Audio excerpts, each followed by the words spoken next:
आज इस वीडियो में हम डिस्कस करने वाले हैं TDS 194J के बारे में। उसकी जो थ्रेशोल्ड लिमिट है उसको इंक्रीज़ कर दिया गया है, कितना इंक्रीज़ हुआ है एंड कब से ये एप्लीकेबल होगा, आज के इस वीडियो में हम यही डिस्कस करने वाले हैं। नमस्ते दोस्तों, मैं सुमन शर्मा आप सभी का स्वागत करती हूँ आपके अपने चैनल सुमन एजुकेशन हब में। वीडियो में आगे बढ़ने से पहले और वीडियो को स्टार्ट करने से पहले आप सभी लोग से एक रिक्वेस्ट है मेरा एक और चैनल है इंग्लिश लैंग्वेज में, जहाँ पे कि मैं अकाउंटिंग का वर्क इंग्लिश लैंग्वेज में सिखाती हूँ। तो प्लीज़ उस चैनल को भी लाइक शेयर एंड सब्सक्राइब कीजिए। अगर आप अकाउंटिंग का वर्क इंग्लिश लैंग्वेज में सीखना चाहते हैं तो उस चैनल को भी आप विजिट कर सकते हैं। तो आज हम डिस्कस करने वाले हैं TDS के सेक्शन 194J के बारे में। तो TDS का सेक्शन 194J जो है, सबसे पहले मैं बता देती हूँ कि किसके लिए ये एप्लीकेबल होता है और किस लिए ये एप्लीकेबल होता है, इसका TDS क्या है, थ्रेशोल्ड लिमिट क्या है, सारी चीज़ें हम डिटेल में विथ एग्जांपल यहाँ पे समझने वाले हैं, सो दैट आपके माइंड में कोई भी कंफ्यूजन इस सेक्शन से रिलेटेड ना रहे। सबसे पहले जो TDS का सेक्शन है 194J, ये technical and professional legal services के ऊपर डिडक्ट किया जाता है। अगर आपने किसी से टेक्निकल सर्विसेज ली हैं, इसमें भी दो रेट्स हैं TDS के। 10% है अगर आपने प्रोफेशनल सर्विसेज किसी से लिया है और 2% है अगर आपने किसी से टेक्निकल सर्विसेज लिया है।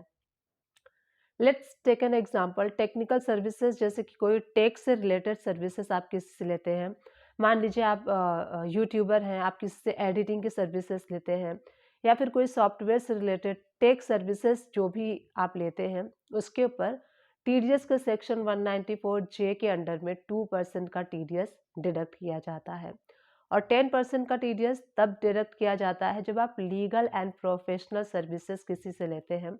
अब देखिए, प्रोफेशनल सर्विसेज के अंडर में क्या आता है, अगर कोई पर्सन आपको कोई ऐसी सर्विसेज प्रोवाइड करता है जहाँ पे कि उसने कोई डिग्री ली हुई है, जैसे कि प्रोफेशनल के अंदर जैसे CA आते हैं, एडवोकेट आते हैं, तो किसी ऐसे लीगल एंड प्रोफेशनल सर्विसेज आप लेते हैं तो ऐसे सर्विसेज जो है प्रोफेशनल के अंडर में आते हैं। तो इसीलिए प्रोफेशनल के ऊपर आपको 194J के अंडर में @10% से TDS डिडक्ट करना होता है। ये तो हो गया TDS रेट 1% एंड 2%। अब हम बात कर लेते हैं इसकी थ्रेशोल्ड लिमिट के बारे में। तो पहले इसकी थ्रेशोल्ड लिमिट थी 30,000, या फिर सिंगल बिल 30,000 का होना चाहिए या तो पूरा एग्रीगेट ईयर में आपका 30,000 का होना चाहिए, तभी आपको इसके ऊपर TDS डिडक्ट करना होता था। तो ये पहले इसकी लिमिट थी। अब इसकी लिमिट को इंक्रीज़ कर दिया गया है और अब इसकी जो लिमिट है उसको इंक्रीज़ करके 30,000 से 50,000 कर दिया गया है। और कब से ये एप्लीकेबल होगा? ये एप्लीकेबल होगा 1 अप्रैल 2025 से। तो उम्मीद करती हूँ जो मैंने आपको बताया है ये वीडियो आप समझ गए होंगे कि थ्रेशोल्ड लिमिट पहले 30,000 थी, अब 50,000 हो गई है।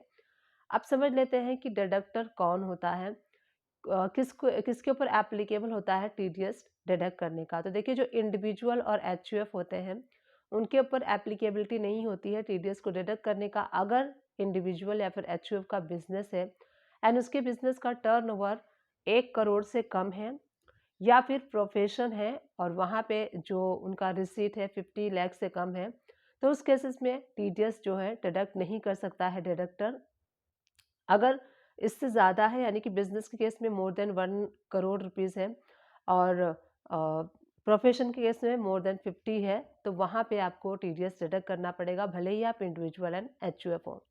अब चलिए एक एग्जांपल समझ लेते हैं। जैसे कि अभी चल रहा है फैब, तो यानी कि 24-25 अभी चल रहा है और ये 1 अप्रैल 2025 से एप्लीकेबल हो जाएगा। तो 1 अप्रैल 2025 से मान लीजिए कि सुमन शर्मा हैं, जिसे कि आप प्रोफेशनल सर्विसेज देते हैं और जैसे कि इन्होंने आपको बिल रेज़ किया है पूरे साल में 30,000 का, और 30,000 के बाद आपको TDS डिडक्ट करना होता है। अगर 30,000 तक है और या फिर 30,000 से अगर कम है, मान लीजिए कि आपने सुमन शर्मा से 25,000 की या फिर 28,000 की पूरे एग्रीगेट ईयर में लीगल एंड प्रोफेशनल सर्विसेज दिया है, तो वहाँ पे आपको TDS डिडक्ट नहीं करना है। 30,000 या फिर 30,000 से ज़्यादा का इनवॉइस है या फिर आपने उससे ज़्यादा का पेमेंट किया है, तभी आपको उसके ऊपर TDS डिडक्ट करना है। मान लीजिए कि आपने legal and services Suman Sharma से लिया और पूरे साल में आपने सर्विसेज लिया है 90,000 का, और 2 बार में ये जो है, या फिर 3 बार में पूरे साल में लिया है। मान लीजिए एक बार आपने 20 लिया, फिर आपने एक बार 20 लिया, फिर एक बार आपने 70 लिया। तो इस तरीके से कर के अगर पूरे साल में छोटा-छोटा बिल करके अगर आपने अ पूरे साल में 90,000 का आपने बिल लिया है, तो सबसे पहले क्या करना है, मान लीजिए पहला बिल रेज़ हुआ 20,000 का, उसके बाद जो दूसरा इनवॉइस रेज़ हुआ वो 20,000 का, तो यहाँ पे 40,000 हो गया। जब पहला इनवॉइस रेज़ होगा 20,000 का, तब आपको टीडीएस डिडक्ट नहीं करना है, क्योंकि ये थ्रेशोल्ड लिमिट के अंडर में है। 30,000 थ्रेशोल्ड लिमिट था। जब सेकंड इनवॉइस रेज़ होगा 20,000 का, तो ये टोटल मिला के हो गया 40,000। तो यहाँ पे आपको 40,000 के ऊपर एट द रेट ऑफ 10% के अकॉर्डिंग टीडीएस 4,000 डिडक्ट करके और सामने वाली पार्टी को आपको पेमेंट करना है। इसी तरीके से अगर आप कोई टेक्निकल सर्विसेज लेते हैं, तो टेक्निकल सर्विसेज पे आपको एट द रेट ऑफ 2% से टीडीएस डिडक्ट करना है, और ये आपका जो थ्रेशोल्ड लिमिट है 30,000 का, ये बिफोर अप्रैल होगा, और अप्रैल के बाद से आपका जो भी थ्रेशोल्ड लिमिट है वो 50,000 काउंट किया जाएगा। तो 50,000 के बाद ही आपको टीडीएस को डिडक्ट करना है, और ये एप्लीकेबल हो जाएगा 1 अप्रैल 2025 से। तो उम्मीद करती हूँ ये वीडियो मैंने जो टीडीएस का 194 जीएस सेक्शन का हमने डिस्कस किया है, इस वीडियो में आप लोग रिलेट कर पाए होंगे, समझ पाए होंगे। मैंने विथ एग्जांपल भी आपको बताया।